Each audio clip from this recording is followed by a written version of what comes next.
পারস্য উপসাগরের বুকে একটা সরু জলপথ, মাত্র ৩৪ কিলোমিটার চওড়া।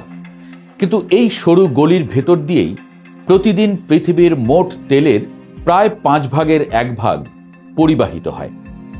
সেই হরমুজ প্রণালীতে এখন পাল তুলেছে ডজন খানেক মার্কিন যুদ্ধজাহাজ, আকাশে উঠছে ১০০রও বেশি যুদ্ধ বিমান, আর সমুদ্রে ছড়িয়ে আছে ১৫,০০০ সশস্ত্র সৈনিক। অপরদিকে তেহরান বলছে এই প্রণালী হবে মার্কিন বাহিনীর কবরস্থান। বিশ্বের অর্থনীতির ধমনী এখন রণক্ষেত্র, আর সেই রণক্ষেত্রের আগুন ছড়িয়ে পড়তে পারে বাংলাদেশের পাম্পে, রান্নাঘরেও। এদিকে ইরানের রেভলিউশনারি গার্ড কোরের সতর্কতা উপেক্ষা করার পর জাস্ক দ্বীপের কাছে একটি মার্কিন নৌবাহিনীর জাহাজে ২টি ক্ষেপণাস্ত্র হামলা চালিয়েছে ইরানি নৌবাহিনী।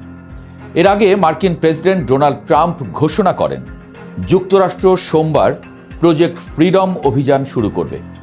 এর আওতায় হরমুজ প্রণালী থেকে আটকে পড়া জাহাজগুলোকে বের করতে সহায়তা দেওয়া হবে। ট্রাম্পের এই ঘোষণার পর এই ক্ষেপণাস্ত্র হামলার খবর এলো, অর্থাৎ আবার সেই সংকট পুরো দমে শুরুর ইঙ্গিত। কোথা থেকে শুরু এই সংকট সেটা বুঝতে হলে একটু পেছনে যেতে হবে। ২০২৬ সালের ২৮ ফেব্রুয়ারি মার্কিন যুক্তরাষ্ট্র ও ইসরায়েল যৌথভাবে ইরানের একাধিক শহরে বিমান হামলা চালায়। তেহরান, ইস্পাহান, কোম একের পর এক লক্ষ্যবস্তুতে আঘাত পড়তে থাকে। ইরানের সর্বোচ্চ নেতা আয়াতুল্লাহ আলী খামেনিকে তার নিজের কম্পাউন্ডেই হত্যা করা হয়। ইরান চুপ থাকেনি।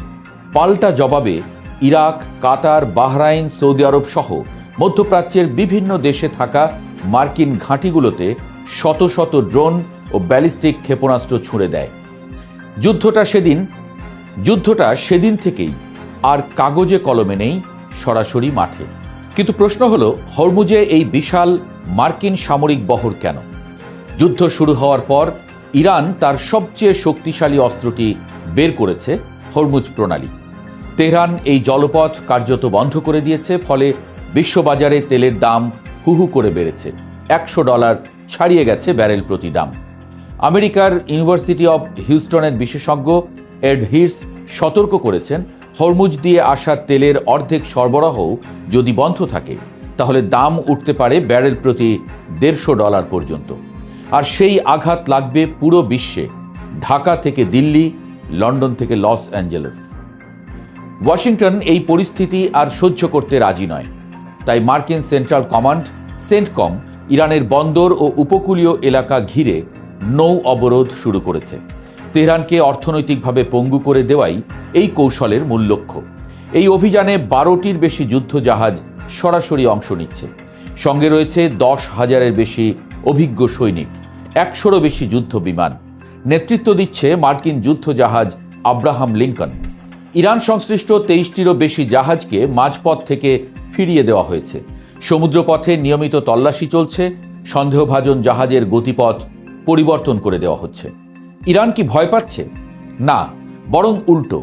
ইরানের এক্সপিডিয়েন্সি কাউন্সিলের সচিব ও সাবেক আইআরজিসি কমান্ডার মোহসেন রেজাই মার্কিন নৌবাহিনীকে জলদস্যু বলে সম্বোধন করে বলেছেন, প্রয়োজনে তাদের রণতরী ডুবিয়ে দেওয়ার সক্ষমতা ইরানের আছে। তার ভাষায়, হরমুজ প্রণালী হবে মার্কিন আগ্রাসনের চূড়ান্ত সমাধি। কথাটা শুধু হুমকি নয়, রেজাই মনে করিয়ে দিয়েছেন গত মাসে ইস্পাহানে একটি মার্কিন যুদ্ধ বিমান ভূপাতিত হওয়ার ঘটনা। ইরান শুধু কথায় নয়, মাঠেও সক্ষমতা দেখিয়েছে। অভ্যন্তরীণভাবেও ইরান চাপে নেই। দেশ জুড়ে রিক্রুটমেন্ট সেন্টারগুলোতে স্বেচ্ছাসেবীদের ভিড়। বাসিজ, আইআরজিসি ও নিয়মিত সেনাবাহিনীতে যোগ দিতে হাজারো তরুণ লাইন দিয়েছে। ইরানি কমান্ডাররা দাবি করছেন এই মুহূর্তে তাদের কাছে প্রায় ১০ লাখ সেনা স্থলযুদ্ধের জন্য প্রস্তুত। আর ১৬ ফেব্রুয়ারি পারস্য উপসাগরে smart control of the strait of Hormuz শিরোনামে আইআরজিসির একটি বিশেষ নৌ মহড়া হয়ে গেছে, যেটাকে বিশ্লেষকরা বাস্তব যুদ্ধের একটা রিহার্সাল হিসেবেই দেখছেন। এই যুদ্ধের শিকার কারা হচ্ছে এখনই? মানুষ, নিরীহ মানুষ।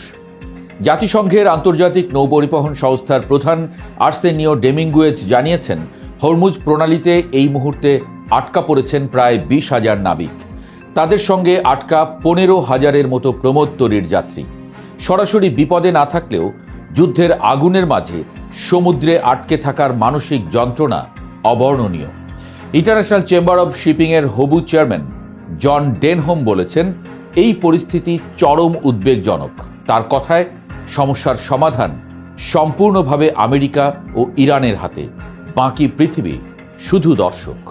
আর ন্যাটো মিত্ররাও মুখ ঘুরিয়ে নিয়েছে। ট্রাম্প সরাসরি অভিযোগ করেছেন, হরমুজ খুলে দিতে ইউরোপীয় দেশগুলো তাদের নৌবাহিনী পাঠায়নি।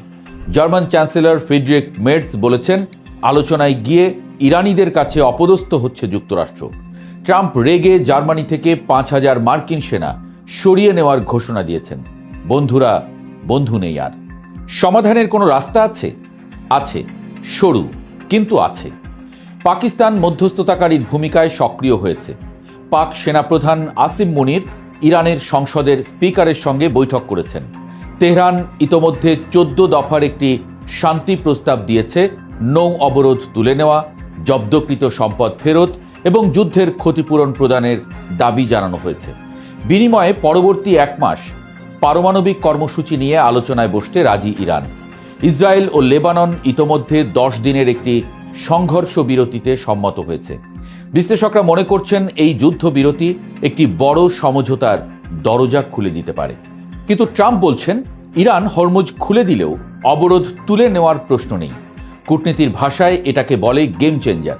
কিন্তু সেটা কোন দিকের গেম পাল্টাবে তা এখনও স্পষ্ট নয়। হরমুজ প্রণালী শুধু একটি জলপথ নয়, এটি বিশ্বের মেরুদণ্ড, যার উপর দাঁড়িয়ে আছে কোটি মানুষের জ্বালানি, কোটি পরিবারের রান্নাঘর। সেই মেরুদণ্ডের উপর এখন দাঁড়িয়ে আছে দুটো পরমাণু সক্ষম পরাশক্তির অহংকার। এক পক্ষ বলছে হরমুজ খোলো, অপর পক্ষ বলছে হরমুজই হবে তোমার কবর।